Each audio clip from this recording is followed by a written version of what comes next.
नमस्ते दोस्तों। आज की इस कहानी में आपका स्वागत है। दोस्तों, यह कहानी एक जवान लड़के और उसकी भाभी की है जो सच्ची घटना पर आधारित है। एक दिन की बात, रवि की भाभी प्रिया की कमर में बहुत ज्यादा दर्द हो रहा था क्योंकि उनको कमर में लचक पड़ गई थी। रवि ने प्रिया के बेडरूम में आया और बोला, चलिए भाभी, आप लेट जाइए, मैं आपकी कमर पर बाम लगाकर हल्की मालिश कर देता हूँ ताकि आपका बचा हुआ दर्द भी ठीक हो जाए। प्रिया ने उसे मना करते हुए कहा, नहीं, रहने दो रवि, मैं खुद कर लूंगी। रवि ने कहा, आप खुद से बाम तो लगा लेंगी, लेकिन मालिश करना बड़ा मुश्किल होगा। मैं आपकी मदद कर देता हूँ, इससे आपको बाकी का दर्द भी ठीक हो जाएगा। ये कहकर रवि कुर्सी से उठकर बेड पर प्रिया के पास आ गया और उसे लेटने के लिए कहा। भाभी जी बताइए, कहाँ लगाना है प्रिया? रवि की हमदर्दी और फिक्र देखकर अब उसे मना नहीं कर पाई। हकीकत में दर्द का बहाना बंद आकर रवि को परेशान करना चाहती थी। वह शर्माते हुए पेट के बल लेट गई और अपनी कमीज को कमर से थोड़ा ऊपर कर लिया और कहा, यहां पर लगाओ। रवि ने थोड़ा सा बाम अपनी उंगलियों पर लिया और धीरे धीरे प्रिया की कमर पर मलने लगा। जैसे ही उसके हाथ प्रिया की पीठ पर पड़े, उसे एक सुकून का एहसास हुआ। रवि ने धीरे धीरे मालिश करना शुरू कर दी और उसका हाथों का स्पर्श प्रिया को बहुत आरामदायक लगा। जब जब रवि के हाथों की उंगलियां उस एक कमरबंद के पास आईं, प्रिया का दिल जोर से धड़कने लगा, लेकिन उसने खुद को संयम में रखा और रवि की मदद का आभार माना। रवि ने पूछा, भाभी, ज्यादा दर्द कहाँ हो रहा है? प्रिया उस समय थोड़ी असमंजस में थी। अनजाने में जवाब दे बैठी, थोड़ा सा नीचे है। रवि ने फिर से थोड़ा और नीचे बाम लगाने की कोशिश की। भल ही वह मालिश सिर्फ औपचारिकता थी, लेकिन प्रिया को रवि के हाथों का स्पर्श बेहद सुकून दे रहा था। भाभी जी, अगर आप सलवार को थोड़ा नीचे कर दें तो बाम अच्छे से लग सकेगा, रवि ने कहा। इस पर प्रिया थोड़ी ही चकिचाना, फिर भी उसने अपनी सलवार को थोड़ा सा नीचे सरका दिया। नाड़े के बंद होने के कारण सलवार पूरी तरह से नीचे नहीं हो सकी, लेकिन कुछ हद तक सरक गई। रवि ने फिर कहा, भाभी जी, आपकी त्वचा कितनी साफ है, बहुत ही गोरी है। रवि की इस बात पर प्रिया के गाल शर्म से लाल हो गए, लेकिन वह उल्टी लटी हुई थी, इसीलिए रवि इसे देख नहीं सका। उसे यकीन था कि रवि उसकी देखभाल में झुपट्टा हुआ था और उसकी बातों में कहीं ना कहीं इज्जत भी झलक रही थी। रवि ने थोड़ी देर और मालिश की और जब प्रिया ने कहा कि अब ठीक है, तो वह चुपचाप उठकर ऊपर चला गया। प्रिया को आज एक अलग ही सुकून महसूस हो रहा था। सालों बाद किसी ने उसे इस तरह से ध्यान दिया था, जिसमें हमदर्द, दी और एक स्नेह छुपा था।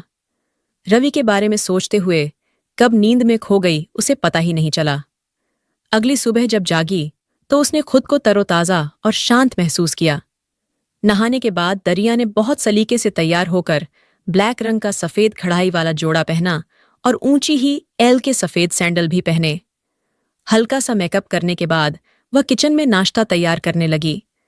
नाश्ता बनाते समय हर बार वह किचन के दरवाजे पर आकर सीढ़ियों की ओर देख रही थी। रवि एक काम पर जाने का समय हो गया था। जैसे ही वह नाश्ता तैयार करके बाहर आई, रवि सीढ़ियों से नीचे उतर रहा था। आज तो बहुत ही बेहतर लग रही है भाभी जी, लगता है कल की मालिश का असर हुआ, रवि ने मुस्कुराते हुए कहा। उसकी नजरें प्रिया के लिबास और फिर पेंसिल हिल वाले सैंडल पर थी। प्रिया ने भी मुस्कुराते हुए जवाब दिया, असर तो हुआ, लेकिन तुझे कैसे पता? रवि थोड़ा शर्माते हुए बोला, भाभी जी, आज आपने हमेशा की तरह हील के सैंडल जो पहने हैं, तो मुझे लगा कि कमर का दर्द अब ठीक है। प्रिया ने हंसते हुए कहा, बिल्कुल बिल्कुल सही पहचाना तूने। अब डाइनिंग टेबल पर बैठ, मैं नाश्ता लेकर आती हूँ। फिर दोनों साथ में नाश्ता करने लगे। इसी बीच रवि ने प्रिया से पूछा, भाभी जी, आप कभी साड़ी नहीं पहनती क्या? प्रिया ने जवाब दिया, पहनती हूं, लेकिन बहुत कम साल में, एक आध बार अगर कोई खास मौका हो तो। क्यों? रवि ने कहा, नहीं, बस इसलिए कि मैंने आपको कभी साड़ी में नहीं देखा। मेरा ख्याल है आप पर साड़ी बहुत ही खूब जमेगी। फिर रवि जाते समय बोला, भाभी जी, रात का खाना मैं बाहर से ही ले आऊंगा, आप बनाना मत इस पर। प्रिया ने मुस्कुराते हुए कहा, ठीक है। तो रवि ने फिर कहा, अगर किसी और चीज की जरूरत हो तो बता दीजिए, मैं आते समय लेता आऊंगा। इस पर प्रिया ने कहा कि उसे किसी और चीज की जरूरत नहीं है, और फिर रवि के जाने के बाद वह छोटे मोटे कामों में लग गई। इसके बाद वह ऊपर जाकर रवि के कमरे को भी ठीक करने लगी। इसी दौरान प्रिया को उसके बेड के नीचे कुछ कपड़ा पड़ा हुआ नजर आया, तो उसने नीचे झुककर उसे बाहर निकाला तो उसकी आंखें हैरानी के मारे फटी की फटी रह गईं। वह एक सफेद रंग का रेशम अधविस्त्र था, जो शायद किसी लड़की की है। प्रिया ने उसे ध्यान से देखा और समझ गई कि किसी की व्यक्तिगत चीज हो सकती है जो गलती से यहां रह गई हो। उसने तुरंत ही कपड़े को एक तरफ रख दिया और कमरे की सफाई करने लगा। इसी बीच उसे 3 दिन पहले की घटना याद आई। रोहन और रीना इसी कमरे में एक दूसरे के साथ थे। उसे लगा कि यह कपड़ा शायद रीना का ही होगा। प्रिया ने कपड़े को उठाकर देखा तो उस पर कुछ सफेद दाग नजर आए। उसे समझ यह देर नहीं लगी कि वह लोग कैसे हैं। इस दागों को देखकर वह किसी दूसरी दुनिया में खो गई। तभी अचानक बाहर मुख्य दरवाजे पर दस्तक हुई, तो उसने उस कपड़े को वापस बैठकर नीचे रखा और बाहर आकर दरवाजे की ओर देखा। उसने यह देखा कि पड़ोस में रहने वाली कोमल भाभी खड़ी थी। अरे भाभी, मैं अभी आती हूं, प्रिया ने कहा और जल्दी से रवि का कमरा बंद किया और नीचे आकर दरवाजा खोला। कोमल, जो पड़ोस में रहती थी, अपनी उम्र के 35वें दशक में थी और घर में ही ब्यूटी पार्लर चलाती थी। कोमल अक्सर दोपहर में प्रिया के घर आ जाती थी या उसे अपने घर बुला लेती थी और दोनों इधर उधर की बातें करती थीं।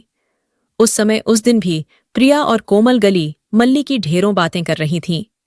कोमल के जाने के बाद प्रिया ने एक बार फिर से नहाने का मन बना आया। सुबह रवि ने साड़ी का जिक्र किया था, इसलिए नहाकर उसने नीले रंग की प्रिंटेड साड़ी पहन ली और साथ में सिल्वर रंग का पेंसिल हील वाले खूबसूरत सैंडल भी पहने। रवि के आने का समय भी हो चला था और वह शाम के 4 बजे ही आ गया। जब प्रिया ने दरवाजा खोला तो रवि उसे बड़े गौर से देखने लगा। उसे अपनी ओर इस तरह से ध्यान से एकता हुआ देखिया। मुस्कुराते हुए अदा से बोली, ऐसे क्या देख रहे हो? रवि मुस्कुराते हुए बोला, वाकई भाभी, आज आप इस साड़ी में बहुत ही खूबसूरत लग रही हैं।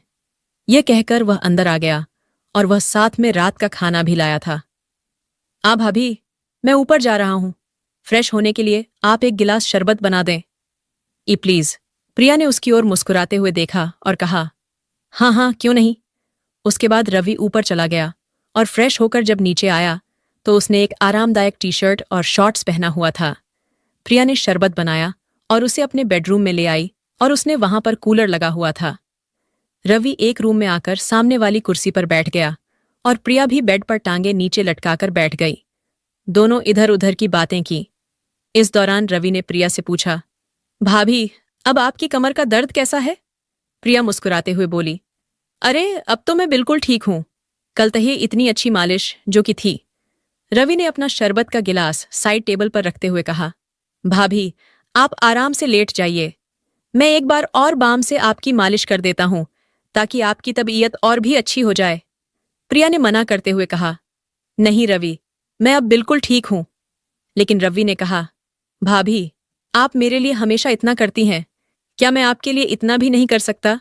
चलिए लेट जाइए। प्रिया ने उसकी बात को टाल ना सकी और खाली ग्लास टेबल पर रखते हुए बोली, अच्छा बाबा, तू मानता नहीं, लेटती हूं। पहले सैंडल तो उतार दूं। सैंडल उतारने की जरूरत नहीं है भाभी, इतनी खूबसूरत सैंडल आपके हसीन पैरों की खूबसूरती को और भी बढ़ा रहे हैं। आप ऐसे ही लेट जाइए, रवि ने थोड़ी चंचलता से कहा। प्रिया को उसकी बात पर हंसी आ गई और वह उसकी बात मानकर बेड पर लेट गई। उसने साड़ी पहनी हुई थी, इसीलिए उसकी कमर रवि की नजरों के सामने थी। रवि ने बाम को उंगलियों पर लगाया और प्रिया की कमर की मालिश करने लगा। प्रिया ने रवि से पूछा, एक बात बता रवि, तुझे मेरी ऊंची हील वाली सैंडल बहुत पसंद है ना? रवि थोड़ा शर्माते हुए बोला, जी भाभी, आप बिल्कुल सही कह रही हैं। आपको तो अजीब लगेगा, लेकिन मुझे महिलाओं के पैरों में हाई हील वाले सैंडल बहुत आकर्षक लगते हैं और आप तो हमेशा ही हाई हील की सैंडल या चप्पल ही पहनी रहती हैं।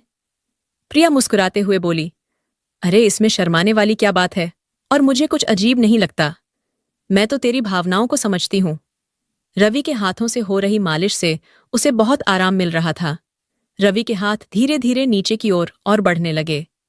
प्रिया के मजाक के मूड को देखते हुए रवि ने भी थोड़ा हिम्मत दिखाते हुए कहा, भाभी, आपकी त्वचा कितनी नरम है।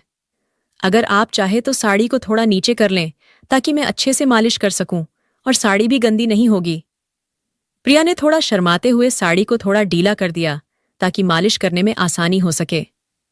उसे पिछली रात की मालिश से बहुत सुकून मिला था, इसलिए उसने ज्यादा नानुक नहीं की। जैसे ही प्रिया ने साड़ी को ढीला किया, रवि ने धीरे से साड़ी को नीचे की ओर कर दिया ताकि वह अच्छे से उसकी कमर की लिश कर सके। लेकिन उसी समय प्रिया को एहसास हुआ कि उसने जल्दबाजी में कोई गलती तो नहीं कर दी है और उसे थोड़ी असहजता महसूस हुई। उसने तुरंत स्थिति को संभाले हुए साड़ी को सही किया और रवि को रुक का संकेत दिया। रवि ने बिना कुछ कहे धीरे धीरे प्रिया की कमर की मालिश जारी रखी तो उसे जैसे ही गहकून मिल रहा था। वह मालिश से मिलने वाले आराम का आनंद ले रही थी और उसे कोई आपत्ति नहीं हुई। रवि ने मालिश को जारी रखते हुए धीरे धीरे अपने हाथों को नीचे की ओर बढ़ाया। प्रिया को मालिश से राहत मिल रही थी, लेकिन उसे महसूस हुआ कि रवि ने थोड़ी और हिम्मत कर ली है। उसने महसूस किया कि उसकी पीठ पीछे के निचले हिस्से में ज्यादा ध्यान दे रहा है। प्रिया को यह महसूस हुआ कि उसके साड़ी कोट थोड़ा और ढीले हो गए हैं और उसने वह सब सही किया। दोस्तों, मेरी कहानी कैसी लगी आपको कमेंट कर ये बताएं। मेरे चैनल को लाइक, शेयर एंड सब्सक्राइब करें। मिलती हूं एक और नई रोमांटिक वीडियो के